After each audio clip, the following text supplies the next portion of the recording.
Hi, this week I'd like to talk a little bit more about political science as a discipline, if you will. Uh, your readings go into what I think are, a good description of it, but a few more aspects that it just doesn't, your readings just don't cover. Um, I think the split that your readings do between political philosophy and empirical studies is valid. With political philosophy started talking about how things should be or how things could be in a theoretical world, and empirical studies that sort of try to demonstrate what they are. Uh, your book doesn't go into great detail on empirical studies in terms of how they're done, but basically they're sort of a split in many ways between number crunchers, quantitative studies, using statistics, essentially using numbers to prove a point, and qualitative studies, which tend to be case studies comparing various countries, various governments, and the like, that don't rely as much on numbers, but sort of rely more on what has actually happened or what is happening. So that's sort of a subsplit in terms of empirical, quantitative versus qualitative. I will confess I'm very much a qualitative guy because statistics scare me. They're ugly things. But in any event, so you have that. Beyond that, uh, and this your readings did not go into a great deal. The other split within political science in terms of how it's studied and what's studied. Most typically in the U.S., uh, it'll be sort of further subdivided into three areas: American politics. Now, of course, in other countries it will be similar, but they will be like German politics. They study their own country's politics and how they work.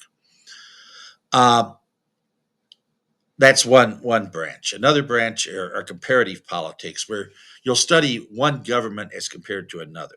Okay, and how they differ, how they are similar, how their processes work, etc. And finally, international relations. This is just how countries deal with each other. And we'll talk toward the end of the course quite a bit more about international relations. Your book covers that in some detail. So those are the three main areas. In interest of full disclosure, I was trained primarily in comparative and international relations.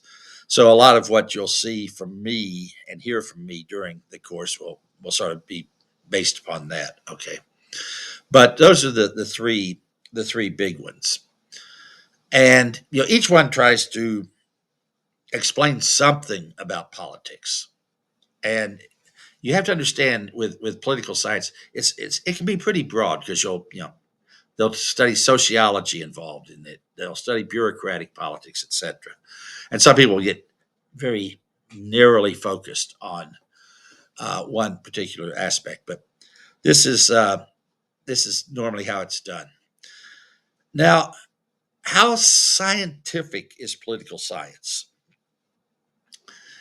If you ask a physicist, a chemist, a biologist, whoever, from STEM, from one of the STEM fields, they'll go, yeah, okay, yeah, yeah, political science, yeah, that's cute, just run along, boy. But the efforts are to try to make it as scientific as possible. And I will tell you, in any branch of social science, whether sociology, psychology, anthropology, etc., political science, um, science is a little tricky. Okay, we just don't come up with the hard answers frequently, and you know, so be it. But trying to get as close to the truth as possible is really the effort.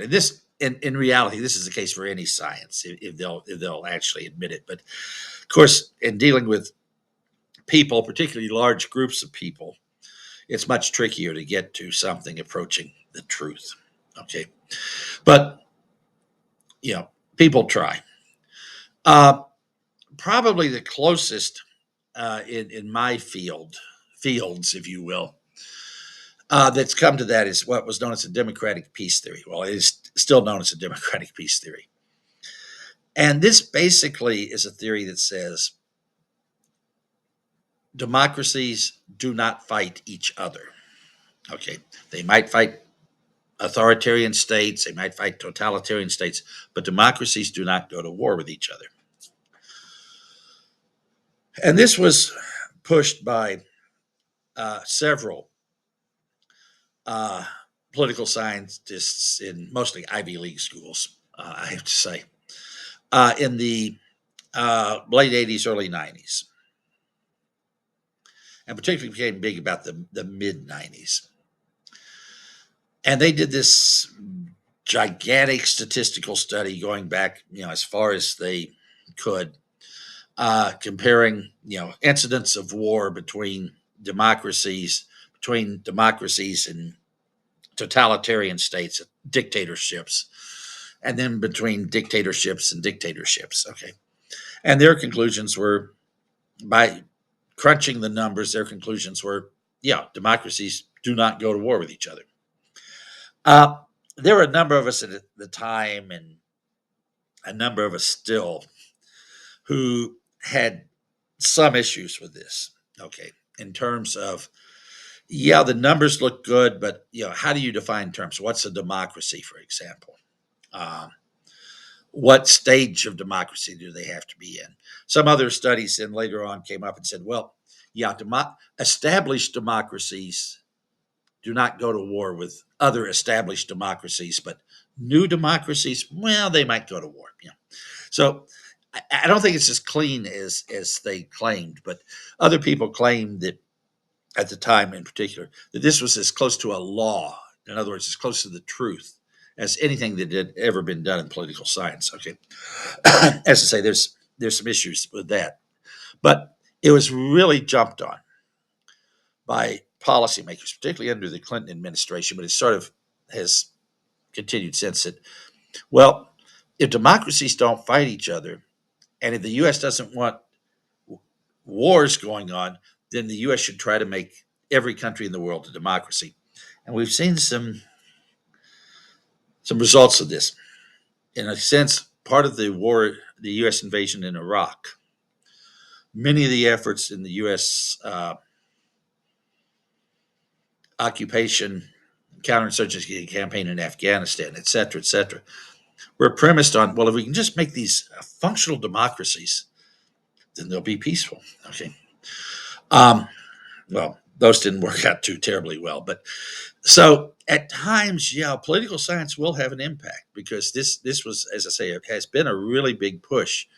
Um, with the results, for instance, in Iraq, Afghanistan, South Sudan, um, Syria, Libya, et cetera, et cetera.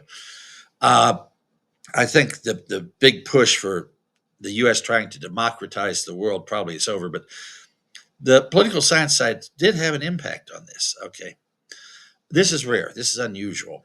Usually, political scientists will proudly wave their results, and the policymakers will go, "That's nice. That's nice. Now go away now."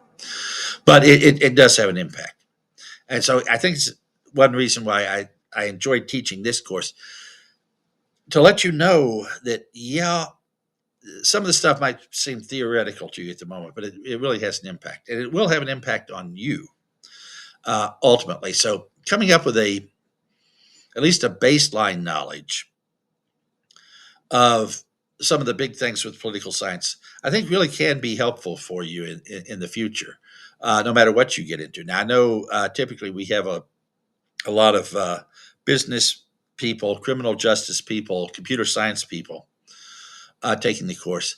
And I'll tell you, in all the cases, uh, it will really have an impact. Business, well, politics, especially if you start talking about international business or even basic business where you're importing stuff from China or other countries are trying to export. Politics is going to play a role. Criminal justice, that's pretty straightforward, I think, um, because police forces answer to politicians, so it's nice to understand a little bit about what they what drives them. Computer science, yeah, a little more, but if you start getting involved with computer security, cybersecurity at all, you're going to be dealing with politics one way or the other. I'll tell you. So it's I think a useful intro course, and ideally, some of you might really pick up some stuff that you go, I'd like to learn more about this. You might become political science junkies. Well, I'm all for that too. Okay, thank you.